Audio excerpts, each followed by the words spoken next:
If you want to travel more in 2025, this video is for you. Hi guys, my name is Tolu and I'm a travel enthusiast and a travel digital creator. If you want to travel more in 2025, here are 5 tips that are gonna help you travel more. They've helped me so far and I've been to almost 35 countries in less than 30. I find it like a really cliche thing to do, like 30 countries under 30. I don't think it's ever gonna catch up to me because it's 35 below 30. I'm gonna do 40 countries below 30. I don't know if I'm gonna do 50 countries below 30, but let's see. So here are the things that have helped me travel more. The number one thing is money.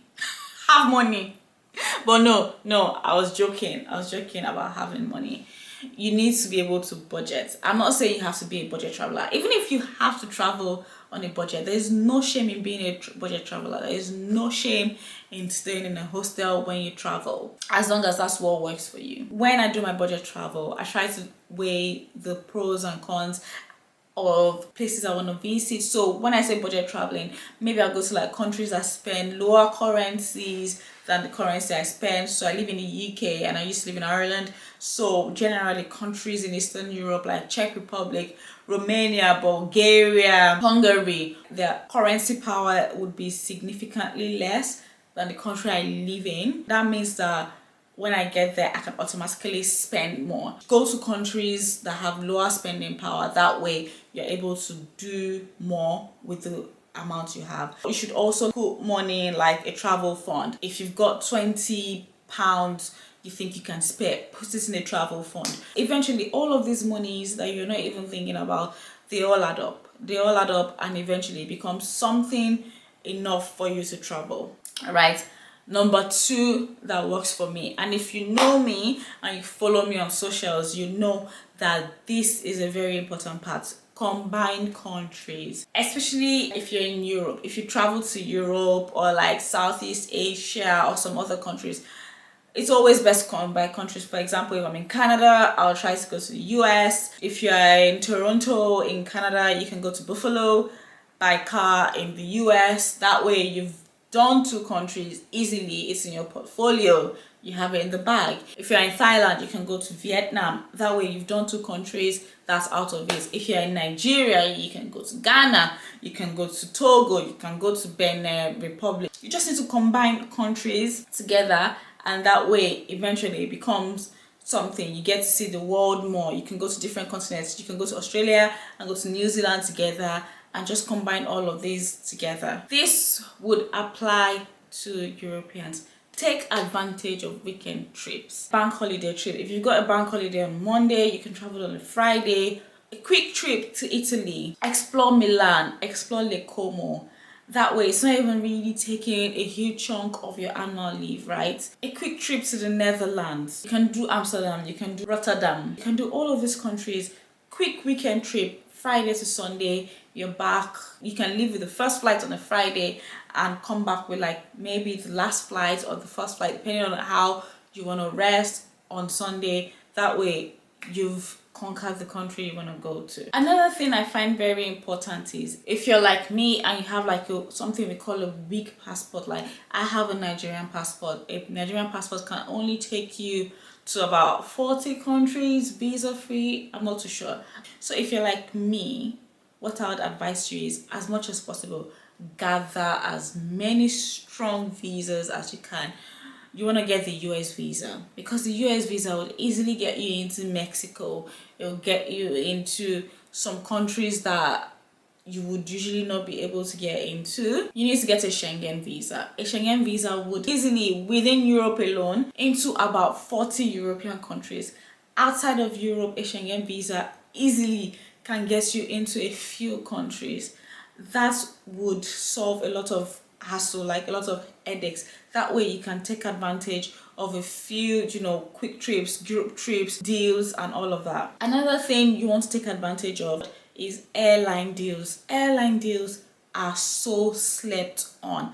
Like, subscribe to airlines, subscribe to their letters, let them let you know when they are doing sales. I've taken a trip to Hungary for £10 before. I've seen a £3 flight to Poland before. I've seen a first class return ticket to South Africa for £800 before. Subscribe to this website. A very popular one that helps me is this website, www.flynos.com. I subscribed and they like send me notifications of, you know, you can do a quick trip to Milan to catch a very affordable flight, or like a €200 return flight from Milan to like China. And if you were to take it locally, like if you were to take it in the UK, that same flight will cost you about 600 at the least. So they notify you of deals, and I really take advantage of deals. Quite recently I